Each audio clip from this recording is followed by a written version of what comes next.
Looks pretty nice. Now we're on to the landing. If you guys haven't seen how I screed, level off and screed for pavers, check out the channel. I got a few videos on it.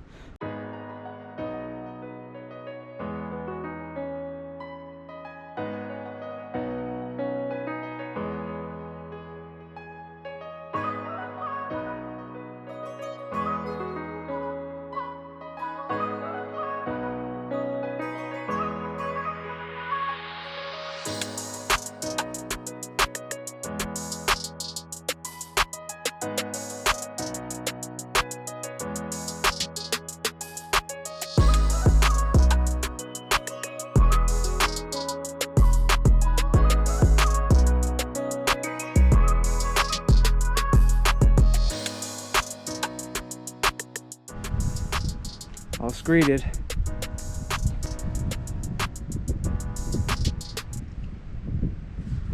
When you screed for pavers up against the driveway or any existing surface that you're trying to meet, you need to make sure you have it so the pavers are a little bit higher. You want to screed it so it's higher. That way you can tap it in and set it in. The rule of thumb for having the pavers above the surface that you're meeting is about 1/4 of an inch. If you can get it about 1/4 of an inch above that existing surface, you should be able to tamp it into place nicely, and that will prevent it sinking below the existing surface in the future if you don't lift it above it. So to branch off on that a little bit more, when we set our screed pipes and set our grade for top of the paver, we set that for about 1/4 of an inch above the existing surface so that we can do as you're seeing me do now, and that's set the pavers down and in. Yeah, lift it up higher than it needs to be and you set it into place. And here I am cutting up the half pieces I'm going to need for the inside border.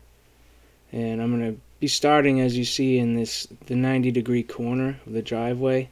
So that's my square line, and I'm going to lay into the steps so that I can make the cuts up against the steps and on the right side of where you're seeing now. And as far as the laying the pavers, you're going to see me kind of picking them up and shifting them around. You got to figure out the best places where to put cuts, and also you want to not have long joint lines or any four-ways. If you watched my videos on laying pavers before, you might know what I'm talking about. But there's a few things you're just trying to not have in your area of pavers that you laid. And one of them is being long joint lines that run 4 or more pavers. 4 ways, which are the edge of 4 pavers meet and make like a plus sign. You want to stay away from those as well. With all the paver laying and everything, you guys are going to see me lifting up and switching ways of pavers, and that's all because I want to make sure we have the best layout but also the best cuts. We don't want any small cuts, so sometimes you have to shift that around a little bit. You saw that passing shower. This is just New England, Massachusetts. It's just a perfect example of what we deal with. Sunny one minute, rain the next, windy, but it's all welcome here. And what you guys are going to see me doing next is laying out my border pieces so I can make my radius and mark for my cut on the left side of this walkway. And I've had a lot of comments or even talked to people about it. You can use a piece of conduit or something that's flexible to find your radius and mark it, and it's a lot quicker than laying the border out. But again, I like to be able to lay the borders out, shift them around, and see which way may look better. And you really can't do that with laying out conduit. You have to lay out the border and see what it looks like and be able to picture it. Alright, so as you guys seen, I did a lot of messing around with the border, and I get this question a lot or comment a lot about you could use a piece of conduit or something just to mark your edge so you don't have to lay the pieces out. It saves you time, but you really don't get a really clear idea of what it's going to look like unless you lay it out. I completely agree if it's a straight line or something that's really not a big deal, but like this right here, we wanted to make sure it matched up nice, and the curve is what I wanted, and after a little messing around with it, I got it to where I want it to be. So now that those are there, I'm just gonna mark a line on the inside pavers, and I'm gonna cut this side. And once that side's cut, we're gonna cut in front of the steps. And after cutting in front of the steps, we install all the border, and we do polymeric sand, and we concrete the edge. So I'm trying to get this job done today. It's about 1:30, something like that. So we're hoping this rain doesn't come again. I think you guys saw it started raining a little bit, then the sun came out. Now it's windy, it's dark. I don't know. We're hoping we can do polymeric sand. We will see. Let's keep moving.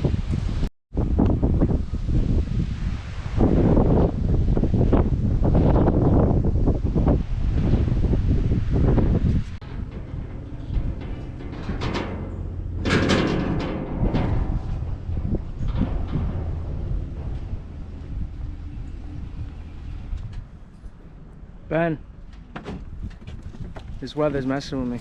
Did it trickle here a little bit? Yep, couple times. Then the sun came out. Yep. How's your trip? Red Bull, I'm pissed. Huh? Just kidding, I got another one.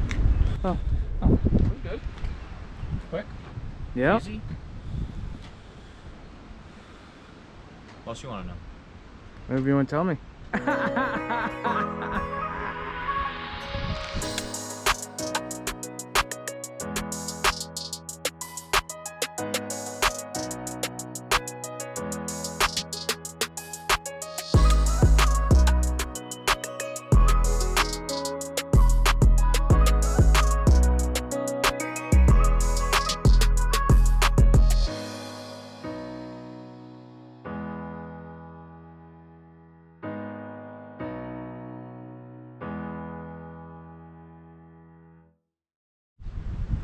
Okay, I got the border in off camera.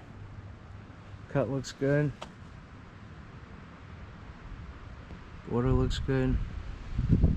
And it gives it just a little bit of character. Nice swale open. Sweet. Now we have to measure out and mark our border for in front of our first step, and then cut these pavers.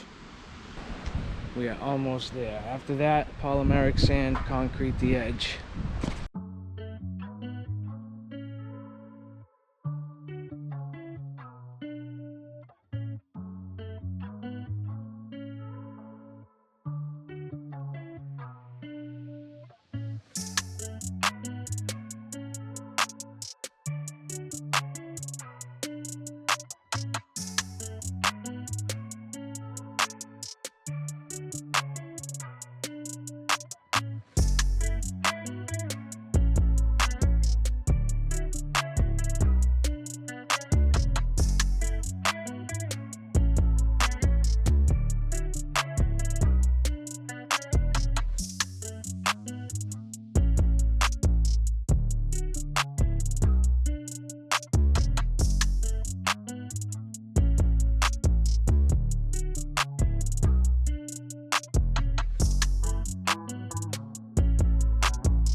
big.